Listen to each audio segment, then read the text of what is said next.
This is it. This is what I'm seeing here lately. I've been packing down every day and hiding the tent, and it's a process, and it's so you're walking around trying to figure out what to do. Where I am, he's usually working.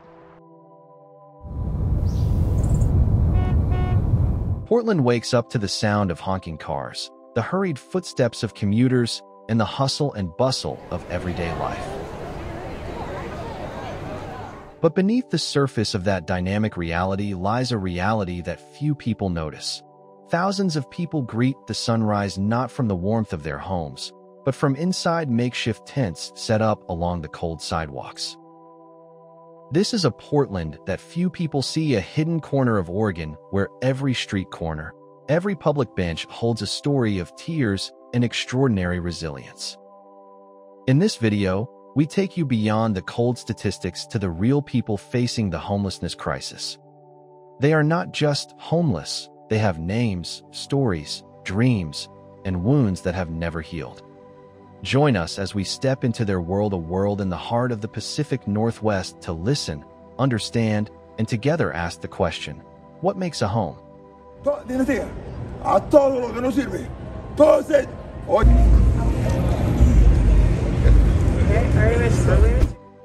Oregon's hidden homelessness crisis. In 2025, Oregon can no longer afford to ignore a quietly growing reality, the state's homelessness crisis. On average, 1 in every 200 residents is living without a stable roof over their heads. In total, nearly 22,875 people, a staggering number, struggle to survive each day without shelter. This makes Oregon the 8th highest state in the nation for homelessness and makes it clear that this is no longer a problem for just a small minority or isolated area. From crowded city centers to suburbs, from parks to quiet countryside, traces of this crisis are everywhere, under bridges, in makeshift tents, on the sidelines of the streets we pass every day. But behind every number is more than just data. There are real people, families, veterans, children trying to cling to hope in a system that seems to have turned its back on them. To change, we need to start with awareness, empathy, and then action. If you believe these stories need to be heard, don't forget to like, comment, share this message, and subscribe to our channel to help keep this necessary conversation going. It is your concern that will help to kindle hope where many are waiting for miracles to happen.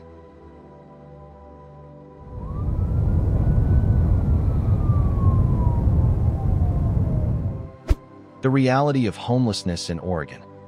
Homelessness in Oregon is not evenly distributed. It is concentrated in places that are already overcrowded.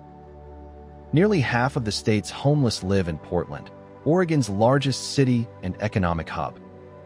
Walking the streets here, it's hard not to see makeshift tents along the sidewalks, and public parks have now become shelters. And many old neighborhoods have turned into makeshift communities of people trying to survive day to day. The crisis is no longer hidden, it's visible, in the form of rising housing costs, a strained safety net, and a never-ending tug-of-war between need and capacity. Portland is not alone, however. Once peaceful small towns like Salem, Eugene, and Bend are now seeing alarming increases in homelessness.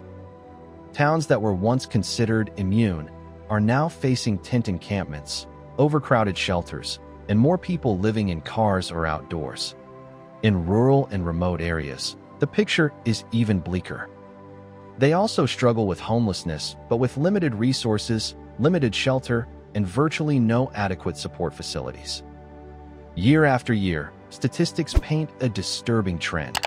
Homelessness is not just on the rise, it's spreading, penetrating the heart of Oregon.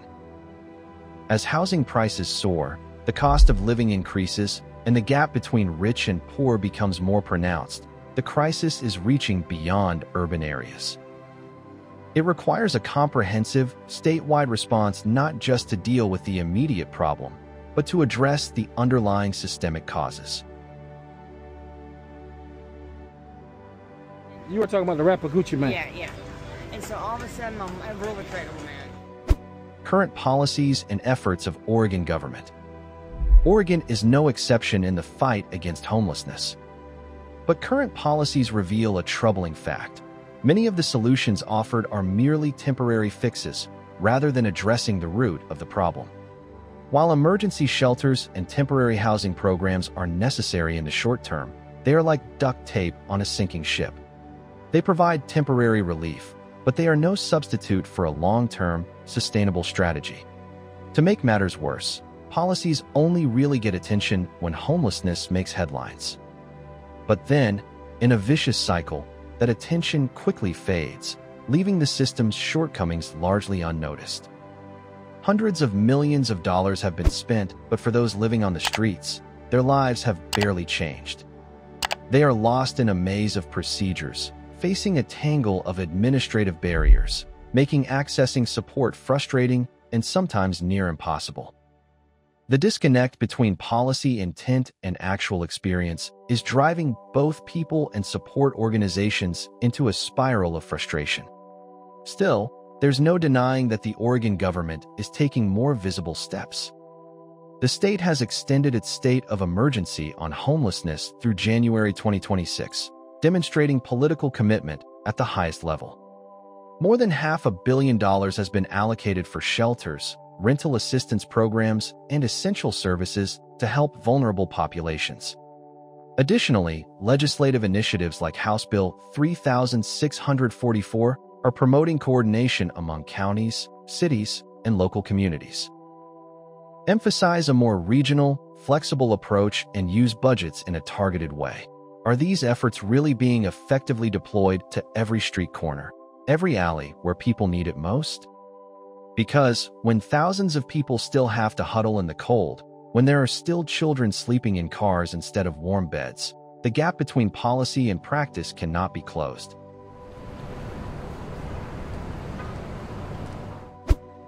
Harsh reality in real life.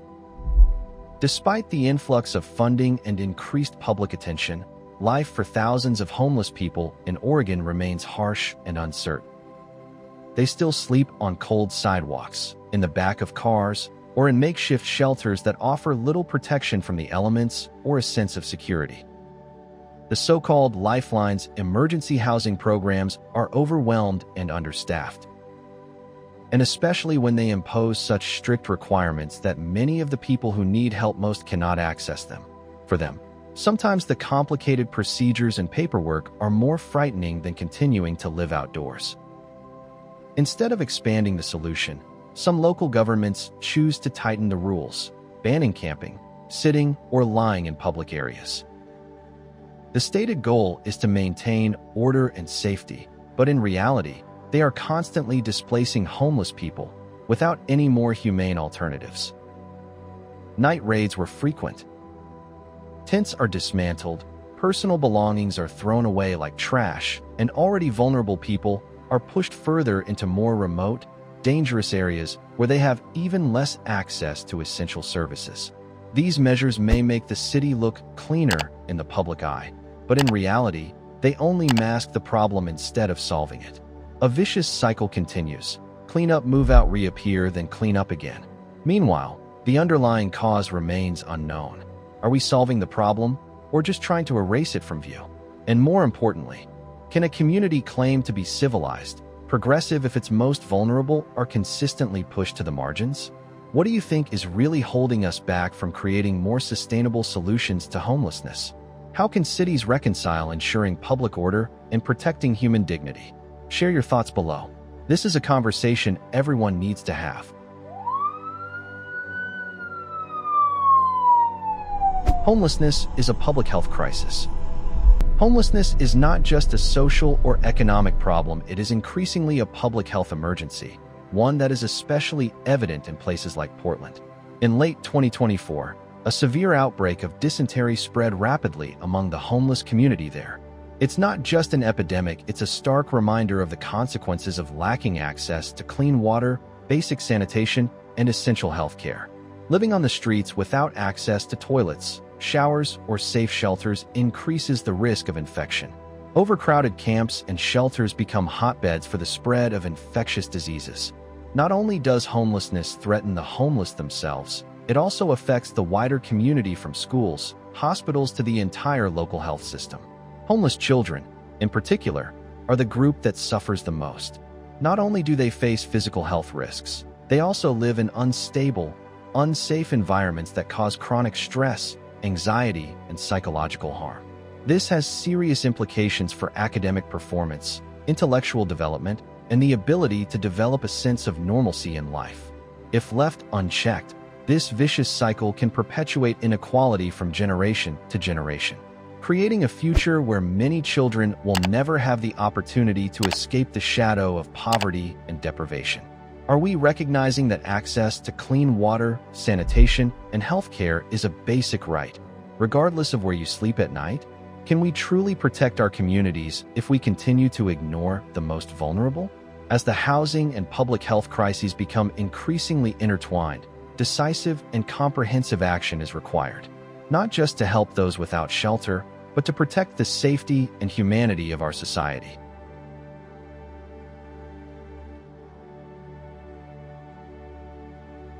Social and economic impact on Oregon.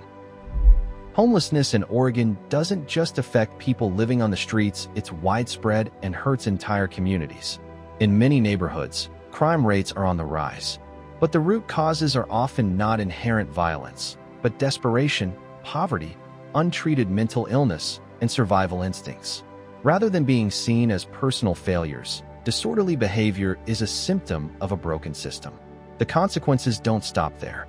Local businesses are forced to close, not only because of a drop in foot traffic, but also because customers are concerned about the environment. Tourism is down, as visitors avoid areas they deem unsafe. This creates a vicious cycle: lost revenue, lost investment, plummeting property values, fractured communities. People lose trust. Anger is rising. And once close-knit neighborhoods are now torn apart by prejudice, fear, and lack of dialogue. It's important to understand. This crisis is not just happening on sidewalks or public parks, but is permeating the daily lives of working people, families, and businesses. It's about us all. Geographically widespread impact. No longer a Portland story. Portland remains the epicenter of the crisis, with more than 11,000 homeless people concentrated in hot spots like Old Town, Laurel Hist Park, and East Portland.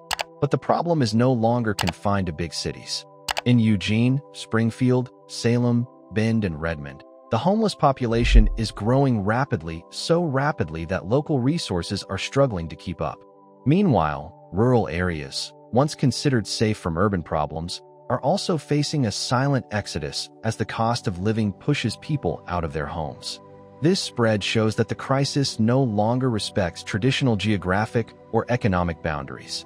It challenges old assumptions about where is safe, forcing policymakers to rethink their response strategies. To find solutions, we must first look at the bigger picture. Homelessness is not just about where to sleep, it is the result of years of imbalances in housing, health, economics, and society. Why Oregon faces homelessness.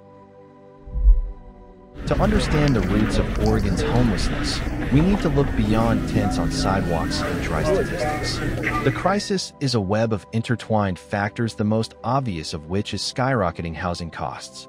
In Oregon, a minimum wage worker must work nearly 75 hours a week to afford the rent on an affordable one-bedroom apartment.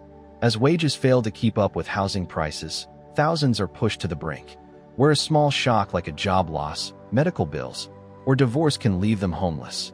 But the financial crisis is only part of the story. Mental health and substance use disorders are also two important links that contribute to exacerbating the crisis. However, support services are fragmented, underfunded, and buried in a maze of administrative procedures. This leaves those who need help the most often the ones who have the least access to the system. Even more troubling, systemic racism and historical inequality continue to have consequences today. People of color, especially African Americans and Indigenous people, face higher rates of eviction, less access to stable housing, and are often left out of economic opportunity.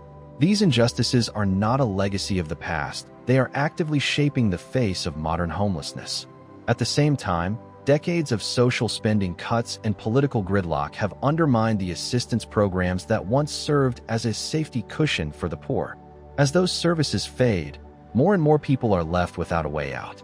All of this suggests that Oregon's homelessness crisis is not the result of a single failure. It is the result of a long line of uncoordinated, ill-conceived, and inequitable policies. In this context, stopgap measures like emergency shelters and sidewalk cleaning are merely band-aids on a major crack in a failing system. Is Oregon ready to take bolder, more systemic action, not just to put out the fires, but to rebuild from the ground up? It is time for bold, cohesive, long-term solutions that address three core issues head-on: affordability, healthcare, and structural inequality.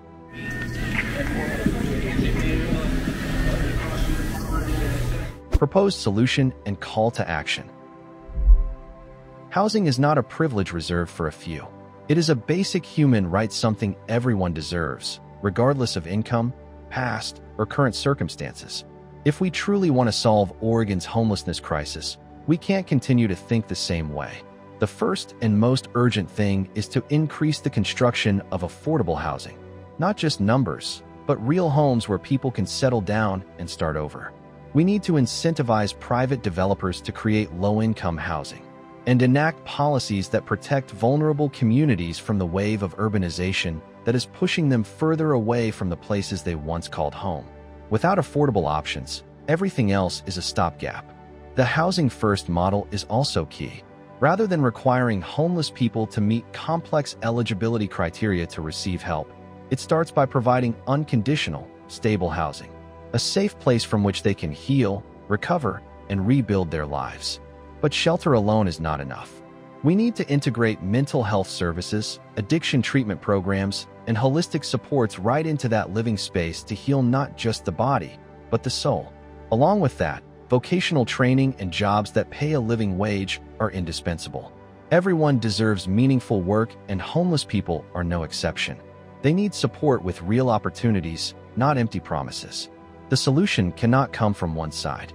We need everyone to work together: government, nonprofits, businesses, citizens, each with a part to play, but working towards a common goal. What do you think is the biggest barrier to ending homelessness in your community?